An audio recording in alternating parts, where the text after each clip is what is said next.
listening to Shoe In, covering the ins and outs of all things footwear, from sneakers to heels, loafers to slippers, and every type of shoe in between. Brought to you by the FDR, the Footwear Industries Association, focused on retail, trade, politics, and fashion, helping create and enhance conversations on all things footwear. And now your footwear insiders, Matt Priest and Andy Polk.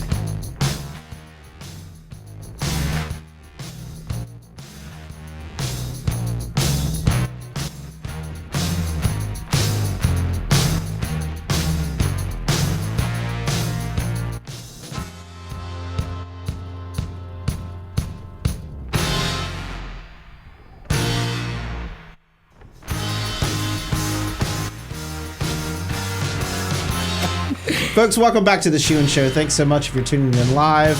If you're not, you might be watching this later. That's great, fine. That's right. But you missed out on the ability to actually communicate with us live on screen, text in your questions. So if you do have questions, there's a chat box there. You can type them in. Yep. And we actually do have a guest today. It's not just us talking as usual. I know. Bantering about I know. the Polk and Priest pontification. Yeah, we do have a guest, and that's Tiffany Beers, who's live with us from California. Tiffany's our footwear innovation advisor. She is an icon in the areas of footwear design, development, and now she's on the different greener pastures, but she's back here with us on Shoe and Show live and in person. Pulling Tiffany, her back down into the muck. Welcome. Pulling her down into the muck and the mire. Welcome, Tiffany. Thank you. It's a pleasure to be here. I can't wait to understand this conversation we're about to have. Me too. I feel like my wife says this every single night.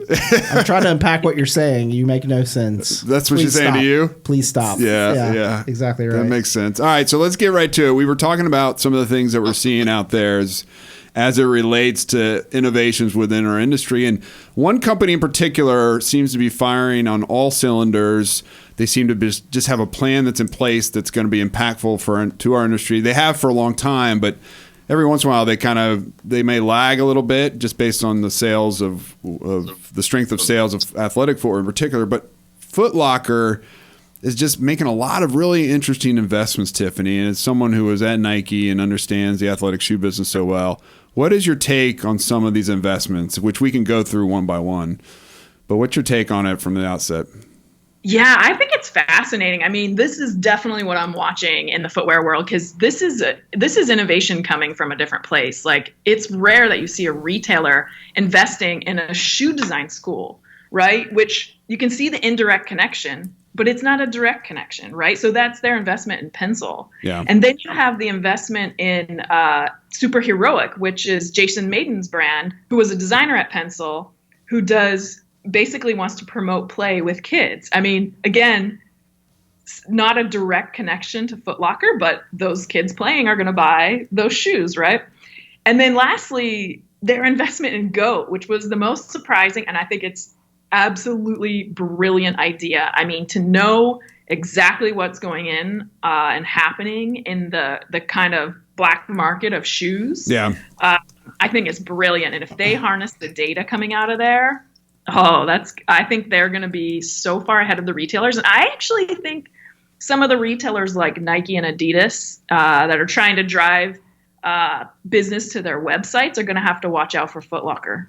That's really interesting. Can we talk about what GOAT is? Yeah, greatest of all time. It's an acronym, it's an athletic acronym, but it's essentially a competitor to StockX. Am I correct on that? Yeah, exactly. So they basically resell shoes, and then they do get some of their own lines and product from the various brands. But yeah, basically it's a resale market like StockX. And is there? I just know StockX better because I've used it 4 or 5 times over my life. Is there one that's bigger than the other? I think it was $100 million investment from Foot Locker to GOAT. I mean, which one is the king right now? Will that $100 million do a lot to boost the GOAT brand itself? That I'm not sure which one's king right now. I know they go back and forth because you have other players, right? Like Flight Club and Stadium Goods. Mm-hmm. So there's other players in this world too that are more brick and mortar retail. But I think GOAT having access to Foot Locker information and vice versa will probably bring GOAT to the top of the pile, but that's just my guess. I think the interesting thing that GOAT does on their website is they show you shoes, like sort of the top sneakers that are under retail price. So like if you want it, you can find it under the retail price, which is kind of nice. I don't know that StockX, they show you what it is in comparison, but they don't GOAT just has a different filter they put everything through. That's interesting. I've seen this before. Have you? Where is that? Miracle on 34th Street, 1934 edition. Do tell. Walk us back. Well, it's where when they walked in and the Santa Claus started telling them where they could go get a better deal. Yeah. And then Macy was like, "That's the greatest Goodwill ambassador campaign we've ever seen." So they started making those books full of all the circulars, and they would tell their customers where it was cheaper to get, and the customers were confused why they would do that, but it builded brand. That's right? what Santa does, man. He's a giving guy. So GOAT apparently is the modern day 34th Street. They are. Christmas, whatever. Well, what's interesting about that analogy, Andy, is that in the modern day retail arena, data is king. I mean, it seems to me that data is what's driving. I mean, Nike's made a lot of investments in technology companies and data services in the ways in which we measure how many miles we run versus how many Twinkies I eat during a day. It just seems like these companies are trying to figure out these big data mining opportunities to help excel their bottom lines. Yeah, I think so. I mean, I think I remember when we first started looking at data a lot and like there's always almost too much data, right? So knowing how to filter it into exactly what you need to change your product or business, like that's key. And that's the really hard thing to do with it. I mean, it's like me saying like GOAT, if Foot Locker can have access to GOAT and understand how the prices fluctuate on a launch versus right after the launch, they could just shift the retail product over to GOAT. Like if they know it's going to go over the sale of retail, it would make more sense for Foot Locker to shift all of that all that product to GOAT, sell it at a higher price, and then once it comes down, they just sell it in their retail. So shift it back. Yeah. So there could be laws against that, maybe. I'm not a business person. Don't worry about that afterwards. No, but this show is about ideas like that. I think you're right. It's like figuring out how to rechannel it. So there may be rules in effect if they're doing something with Nike. Nike says you have to do this in brick and mortar to build it. But I mean, we're essentially talking about digital launches at this point, full digital launches, and some of that happens. But the channels would be different, right? It wouldn't be on just Nike's website. It wouldn't just be on Foot Locker's. All of a sudden, you've got this really cool, hip side, kind of website and the side brand that people are really looking at and interested in. But that also changes kind of the narrative of when we're talking about where we get our shoes from. Because Matt will tell you if he goes to Foot Locker, he will tell me what the shoe it is because I don't know what it is generally, and then he'll tell me where he got it. I got it from Foot Locker. All right, I got that. Right. Maybe now GOAT becomes that go-to source where people think it's super cool to go to GOAT and buy things now, right? So the branding's changing and morphing in different ways. Well, if you think about the audience, if the goal is to create an audience, either from a grassroots perspective, so Nike launches the sneaker app, Foot Action has an app, Foot Locker has an app, and you develop it in that way, or you go out and buy it. And I think Foot Locker seems to have done both. They have their own app with drops and locations and information on footwear, but they clearly probably didn't have the mass that they thought the potential for the massive customer base that they could develop just by going and investing in the GOAT group. And just so everyone knows, Flight Club is also part of the GOAT group. So it's both of these channels that they've invested in. And Blake, I've got the GOAT up right now under retail where I'm actually looking at those if you want to pull that up on the screen for people to take a look at, which is pretty cool. A lot of colorways.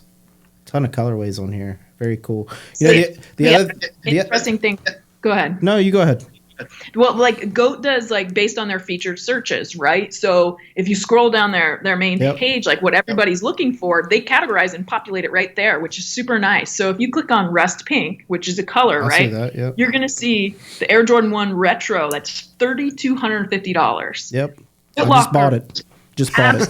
Ooh, that's gonna look good. Matt, can I get a raise? No. Makes sense. Foot Locker never would have had access to that customer otherwise, and that's a completely different business. This is the whole Amazon thing though too, right? So I'm going to tie in something completely outside our industry. In two ways. One is Amazon. So when Amazon was going out and trying to figure out where they're going to put those warehouses, they were collecting information on all the localities, right? So they got their 5 and 10-year plans for infrastructure, for economic development, for challenges at localities. So they got that from like 50 different municipalities around the country. So all of a sudden they're going to know their transportation and supply chain issues down the road based on where the infrastructure investments are going to. So even though they didn't place the warehouse in Austin, Texas, they know if Austin, Texas is building out infrastructure and how many trucks they may need there or how few trucks they may need there, and they can reorganize their supply chains and warehouses around that mentality and that data that they all have now. Right. The other side of that too is the recent announcement by McDonald's investing in a personalization AI service where their boards, when you go up in the drive-thru, are going to tag you and they're going to personalize product to what you order. So if you order a Big Mac meal, they will pop up on the screen something that they have from your previous account have purchased and know it could be a great add-on, and they're gonna boom their sales based on this personalization idea of the same thing that we're seeing here with Goat. But imagine you go on there and it identifies who you are, and it tells you like Russ Pink, so you don't go down to feature searches down the page. It pops up. It's like, I know you like this, and I know you like that, and I know you like that. I'm gonna combine all three. I'm gonna give you up front. I'm gonna sell you up front and get you right. Yeah. So this idea of where we're headed with, I don't know if it's AI exactly. They call it AI. I don't know if it's machine learning itself yet. Data but it's manipulation. Yeah, it's personalization in a very real way versus what we've talked about in the past where it's like design your own shoe. Well, not everybody wants to design their own shoe. Some people want to be told what to buy and what's cool, right? Yeah. So yeah, that's so true. Just my two thoughts. Well, hey, Tiffany, let me ask you this, kind of parlaying off of that. In general, I ask this from a general perspective. When you're in the product development stage, are you being fed data on current trends, on consumer behaviors? What are there silos for how a company distributes data in general throughout its company to people in product development, marketing, sales, real estate, compliance? Or is it something that is data driving all the decisions within a major footwear brand these days? How does that all work? Yeah, I'm sure it's changed a lot since I've been there. I think in general, data drives more decisions today than it did 5 years ago. But I also think people have seen the data, and maybe data, just like everything else. I actually read this article. I can't remember where it's from, but data can be interpreted in any direction. Like unless data is definitive or statistically significant, which are very specific measures for those things, it can be, people generally take out the data to back their decision. Right. And they manipulate it, right? Right. And so it's not like a pure thing. Like a lot of people think data is just factual. It's pure. It's very not pure. Right. So I think it drives a lot more decisions today, but it's all about how you filter it and the amount of time it takes. I think in the front end of product development, if you have data from customers, like think of Amazon reviews. That's probably is the best easiest way to look at data right now. Like if you look at your reviews, you average the percentage, and then you look at the comments of like the 1-star reviews, and you either decide to take each of those comments individually or you take them as a collective. But either way of using that data could negatively or positively impact that product development. So I'm not convinced that it's the right thing to do. I'm more of the mindset that someone has an idea and they've seen a problem that an athlete, for example, has, and they have a solution that's just super intuitive and really works, simplifies their issue and takes their problem away. That's not data driven. It's just creative problem solving. That's anecdotal driven, ultimately. Yeah. So yeah, there is actually not a filter button for idiots on Amazon, so we can actually filter out the idiots that do leave reviews. No, you which can't. Are many. Well, that's true for just about every single communication platform on the internet. whether it's a social media platform or a retail Or the buying emails experience. come in into info@fdair.org. Either way, What monkey is manning that? asking us to be their distribution channel in the United States. Yeah. We do not do that, folks. Yeah, exactly. Again, stop with it from Bangladesh. We know who you are. Yeah, exactly. So let's pivot from technology, Tiffany, to talk about. Before we came on, we were talking about renewable materials for uppers and whether or not that's played out at this point. And not in the sense that people aren't still exploring, not in the sense that people aren't still doing R&D about renewable materials and the use of them. I'm wearing actually a pair of Sperry's that take in 5 recycled bottles and they make the upper out of recycled plastic. So it's even permeating beyond the athletic space. But it hasn't gotten to the mass level, right? We're not selling these things at Target, Walmart, and Kohl's. So kind of are we stalled out on it, or is it we're just waiting for kind of the next big invention to come about for us to get excited about it again? Yeah, I think it's complicated. I think it's an easy story to tell right now, but I think there's some media fatigue on it, right? Like, here's another renewable material. Here's how my gum is used. Here's how corn is used, right? But at the end of the day, those materials are still expensive. They're still harder to work with. And the lower price point products, just they can't use them yet. So that becomes a problem. But at the end of the day, you still have the end of life issue, right? If there's 25 billion pairs of shoes made every year, how are we recycling all those? And that is way more critical today than using corn or using a renewable material. So I would love to see shoes that, like, they tell you how to take it apart so you can recycle it, and so that you can dispose of it. Because some of the materials are recyclable. But there's also brands like, there's a level of development that still needs to take place in some of those materials before they're ready for maybe prime time. And that includes cost reduction, right? Yeah. And it also includes durability. So like MycoWorks, this is one of my favorite ones to watch. They do the mushroom leather. Yeah, I've seen And that. so, yeah, a few months ago when I first looked at them, they had it down to, they could make a hide of leather as big as a cow hide in 2 weeks, right? Where the leather hide is 2 years. Uh-huh. And it was as durable as deer skin. So now they have it to a bunch of different durability levels, and they actually can grow patterns on it. That's and it's just weird. like, I think this material is going to take over the world, to be honest. Uh-huh. But they're still, right, it's still expensive. It's still not that accessible. You know, you're not going to see a Kohl's, shoes made out of that in the next 2 years, but hopefully thereafter. But you're bullish overall on the technology and the material itself as a usable material for footwear uppers? Yeah, absolutely. I think so. Okay. Yeah. That is interesting. That's better than my idea. Barbecue shoes? No, I'm on. I'm You're off. You past that? Which one are we on now? I want to actually create a shoe that zips the upper to the foam, so you can unzip the foam when it runs out, and you can recycle it. And you just take a whole new foam and zip it back on there. Put it in You there. can change out the colors as you want to. There you go. And wash the fabric on top. It's easier to wash it than put the the foam. You try to dry it. Yeah. Drives me crazy. Well, I hate it, but I think it's already out there. snap. There's a What's it game. called? I hope they trademark that. What's it called? IP Wars. What's it called? I can't remember. I have to look it up, but it's on one of the Zip crowd. shoe.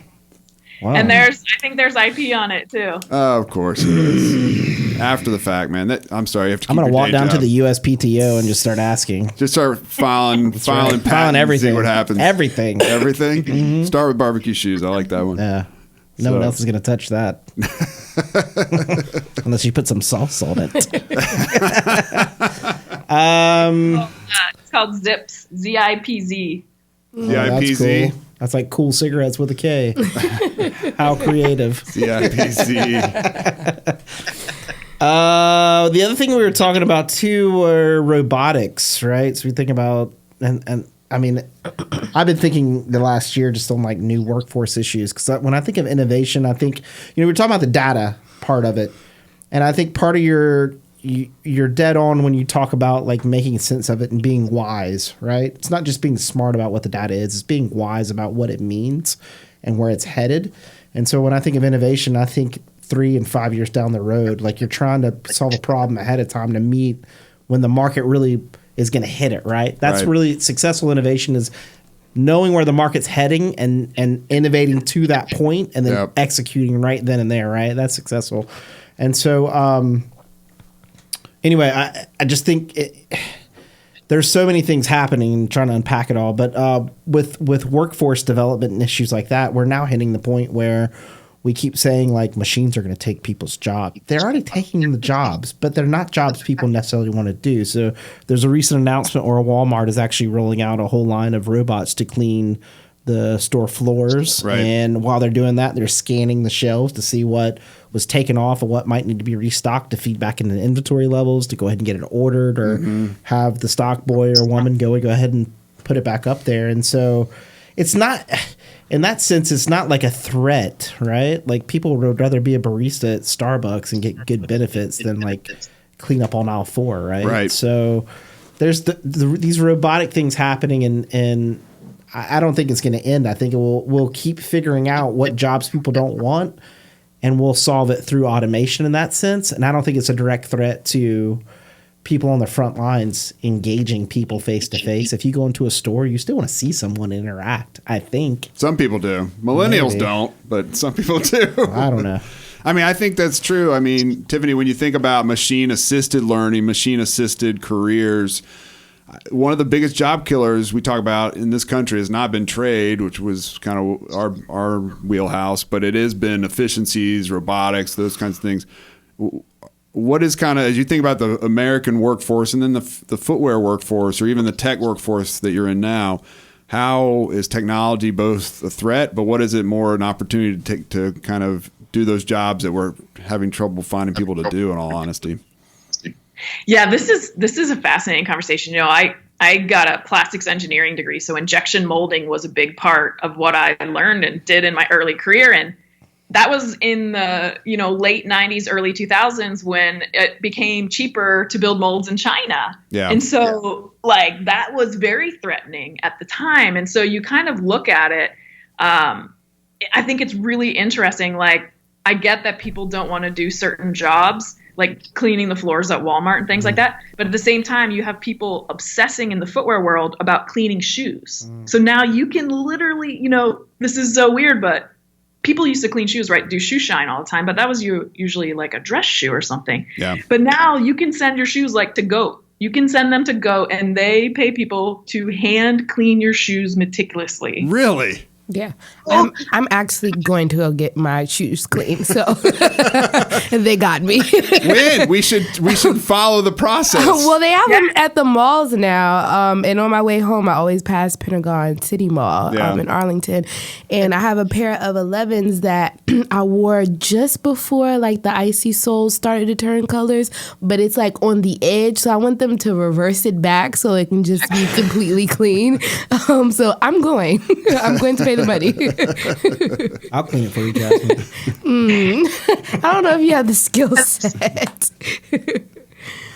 Yeah, so I think it's interesting, right? Because it comes back to like, for some reason, cleaning sneakers now is popular. Yeah, it was a need that people had that wasn't being addressed, and now there's 4 or 5 brands in the market that are just taking over in that respect. So I think that's interesting. And then I think robotics is, here's the thing about robotics. You have to know how to do what you want it to do to program it. Yeah. Right? Someone has already had to do it, right? Until AI gets further. Once, of course, there's this vision of AI being able to just intelligently know everything, but I think we're pretty far off on that. Yeah. But I think robotics, like monotonous tasks that you need to be done exactly the same and they're critical to a product. Yeah, I'm all for robots doing those. I think it's the best value you can add. And, some of these renewable materials, right, they rely on nature to grow them. Right. Right. But what if they actually had a different system of making them? You think of like a knitting machine where the machine just runs and runs and runs versus someone knitting that. Right. Right. So you have a lot of different dynamics with the robotics and technology. I think for sure it will optimize things, and we'll find people doing cooler and cooler jobs because of the robotics that starts to get implemented. But I don't know. I don't know about you guys, but once I notice a lot nowadays, I type a lot. Like, I don't write with my hand anymore. And there's something about that tactile writing that I love, and it just satisfies me for some reason. And if I don't write, I find myself just drawing circles on things. Just circles, the act of writing. So I think there's something like humans maybe are made to work with their hands a little bit more. They are. I agree with that. I mean, I talk to people about the difference between reading content on your laptop versus the newspaper in the morning. There's something psychological about holding something. Your mind grasps what is said so much more when there's something physical that you're doing with it. And that's the big concern with my kids. And my wife and I have talked about this. Is it's kind of a lost art of not even so much cursive writing, but just writing in schools and practicing and drawing in shapes and so there, we purposely tried to put her in a program that focuses on those things, right? Yeah. Because the cognition builds upon things, right? You can't just skip those steps and go straight to something digital. There's something missed along the way that you cognitively need, I think, to be creative or to think about things more critically. Well, that's why the studies are coming out that little kids that get iPads out the gate and they're on them a lot, or any screen time, TVs, old school TV too, are not nearly as intellectually developed as kids that do read, craft, study, play outside. We all the also things see this in soccer, if I may. Soccer? Yeah. If you have an American person that plays soccer and they go through college and they get a contract in Europe and they go to Europe to play, American sports up to that point don't focus on the technicalities of the play, right? Mm-hmm. So the technical details, repetitive notions, learning all the different systems, they go over there and they're completely lost, and they're oftentimes not successful because they don't learn the basics of repetitive motions and plays and tactics and things like that. And so they often have to come back to, like Landon Donovan had that problem. Comes back to the Colorado Rapids you go. There you go. So, that's fascinating, because that's like in footwear, right? Everyone thinks they can be a designer. Everyone can draw a picture of a shoe. Mm-hmm. But the reality is, to designing shoes, it's way more complex. Like, you have to feel that in hand. You have to actually make parts of it to really understand how to do it. Yeah, there's something there that you can't just skip steps. Yeah. You can't skip foundations, right? It's just not how things work.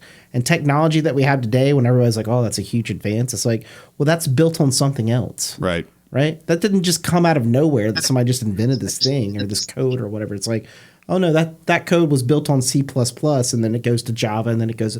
So coding and all these things that our economies are built on don't just come out of left field. Right. Right? Like, it's just. I mean, it's not like mushroom leather. The iPhone came from Star Trek. Okay, is that where it came from? Yeah, there was like a thing on Star Trek where they were like talking about beam me up all these communication devices. Yeah, there you go. Sci-fi. Sci-fi is where it's at. All the nerds were right. All the nerds were right. Even Cheetos, right? Yeah, Chester. There had to be a chip first. Yeah, Chester's in style because he's wearing a thick white dad sneaker. Yeah. Nice. As he goes around, if you take a look at that. It's very interesting. It's like a slipper. I don't even know if it has any traction. He looks like he's doing. They're self-lacing because he's too busy. So heavy. He's like, no, here's the deal, right? They're white. His fingers are super cheesy because he's eating Cheetos all the time. So he can't lace his shoes. So they're self-lacing just by logic. Self-lacing or self-lazy? Tell me. Both of them. The first version of Uggs over there. First version. Well, Tiffany, this has been awesome. We can't thank you enough for beaming in over this technology that appeared out of left field off Star Trek to be with us. We really appreciate it. Sure, my pleasure. Awesome. Well, folks, that's just a discussion on certain innovations that are happening. What I really like is not just talking about what's happening in our industry. There's so many things outside our industry that impact and get pulled in, right? Yep. I often think footwear is not a leader in a lot of innovations per se. When it comes to retail and things like that, but we pull it in from other places. So it's always good to branch out and see what people are doing and then how people are bringing that into our industry. We've seen that on design from like aircrafts. Yep. And, the first people doing CAD design were aircrafts 30 years ago, and all of a sudden now everybody's like, well, CAD design's brand new. It's like, well, they were designing aircrafts 30 years ago, and bolts and things. So it's important that we broaden our purview to see all these different things happening in our economy and in our world, and kind of pull that back to see what's happening in our one little corner of the world. Yep. Folks, Shoe and Show, you can find us shoeandshow.com. We're on Twitter, we're on Facebook. Drop us a line. Drop us comments on this show. No dumb comments. We will filter those out, unlike Amazon. But if you have ideas for topics for show guests, let us know. This is your podcast, the Footwear Industry Podcast, and we want to hear from you and make sure that we're delivering content that's valuable to your daily workload. And we hope you found today very interesting, thoughtful. Hopefully you'll listen to this and you'll get some gears churning inside your head. You'll start drawing circles on pieces of paper. So until next time, Shoe-In is out. Shoe-In has been brought to you by the FDRA, the Footwear Industries Association focused on retail, trade, politics, and fashion, helping create and enhance conversations on all things footwear. For information about FDRA, visit fdra.org.